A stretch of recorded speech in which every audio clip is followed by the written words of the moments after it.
on the Public Education Network, some kind of road show. They would go around antique road shows, yeah. and they would find different antiques. People invested in antiques. When you go to a lot of people go to estate sales to find things that people don't value right. You know, think about it. Have you ever had anybody pass away in your family? Yes. Have you ever had to go and clean the house out that they left behind? I actually have Yes a or no? story to go along with that. Yeah. My great aunt used to own a retail store in a downtown neighborhood here for years and years and years, and she dealt in collectibles. Yep. And so when she passed away, her children were able to go into these warehouses, as it were, and imagine lunch boxes from the 1950s or dolls from the 1940s, still in the box. Yeah. I mean, perfect condition. They've increased, 100 times in value. Yeah. Putting a value on things. Yeah. And here it is, when someone passed away, it's up to you. It happened to my wife. Her uncle passed away, and then we had to go clean his house out and then get rid of all the stuff there. Get rid of is an optimum word, because we didn't really value everything. Or I didn't really spend much time that her mom and her didn't really value everything properly. Yeah, sure. Yeah. I went one day, I said, this isn't for me. I did get a baseball card out of it. So a baseball cool. too. But how do you value things the right way? Because that's when the sharks appear, when they assume you don't really know what it's worth. That's true. Right. CEOs on from different companies, or people that invest in different areas that we've never heard of, and try to educate you as a general why the investing show. Yeah. And just came across my desk this company named Venue from J.W. Roth. Venue is a company that starts these outdoor amphitheaters, but they're VIP amphitheaters, and they have amazing amenities there. And it's like first class going to concert, because like J.W. has said, J.W. Roth is most of the concerts you go to now is warm beer, standing in line. New York Stock Exchange and how you. I sat down with my family and our partners, and I said, you know what? I've got another one in me. I want to go build another one. My son had been at Roth all the way along, was in a perfect position to just continue what we were doing there. And in fact, I tell people this all the time. He's actually, in a lot of ways, done better than the old man would have done. But it gave me the opportunity to then leave. I took a handful of my key people, and we worked out a transition plan. And over the course of a year or so, transitioned out my CFO and some of our business development folks and that kind of thing. And I started Venue. And the idea was, as a music fan, I've been to venues all over the world. And I can tell you that they're old. They're dilapidated, especially live music venues outdoor, like amphitheaters. Yeah. Most of them are 40, 50, 60 years old. And so they lack a lot of what the fan is demanding. Think about the NFL and Major League Baseball. It's kind of who I copied. I took a page right out of their playbook. I looked at them and said, look at what guys like George Steinbrenner did, or Jerry Jones and the Dallas Cowboys.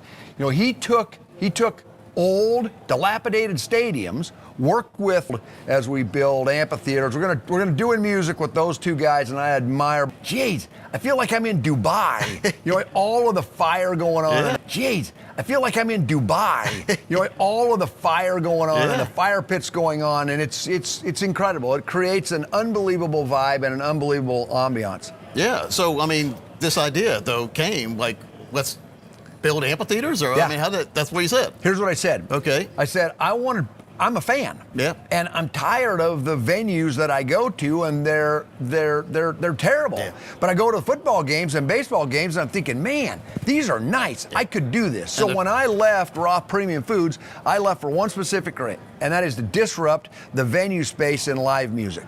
Disrupting, because some of the, like the Major League and football places, their video screens are better than the TV at home. No question. No question. And the food is unbelievable. I mean, you have 5-star restaurants now in baseball parks. And so, you know, we built the Seafood and Chop House in the Ford Amphitheater in Colorado Springs. You know, it's a 5-star seafood and chop house inside of a music venue. That's amazing. Building, where we own the condominium building, and then we pre-sell condominiums in the form of fire pits.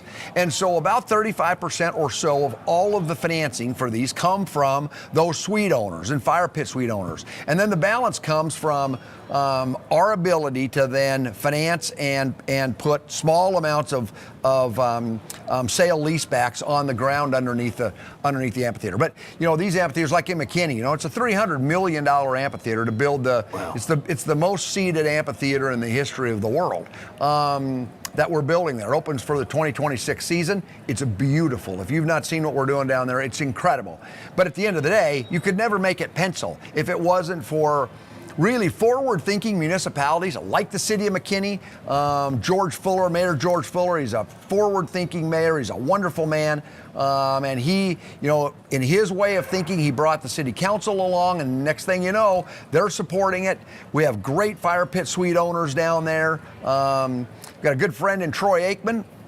Troy Aikman's a Hall of Fame quarterback for the Dallas Cowboys. Yes, he is. He and I partnered on 8 as a sponsor at our venues, and then we're building the Aikman clubs, and so.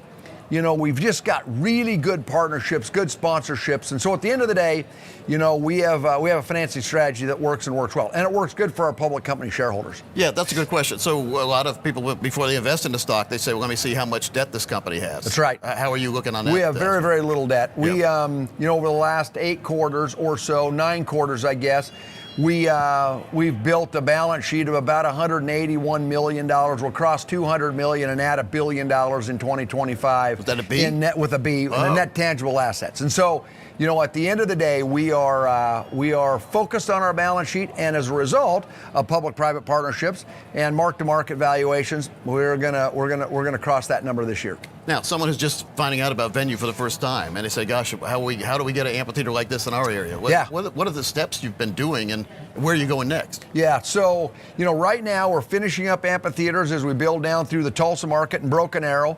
We'll be in Oklahoma City market. We're building the Dallas-Fort Worth market in McKinney, which is an unbelievable venue. Getting ready to start our construction down in El Paso. It's interesting. El Paso is such an interesting market. People think of El Paso, but they only think of kind of north of the bridge, right? Listen, south of the bridge is just as big of a market. Latin music has exploded. There you go. It has exploded. Yeah. And that, bigger than soccer, worldwide, #1 leisure activity, live. Bigger than soccer, worldwide, #1 leisure activity, live music. And it's most unifying. Think about this. Where else can a Republican and a Democrat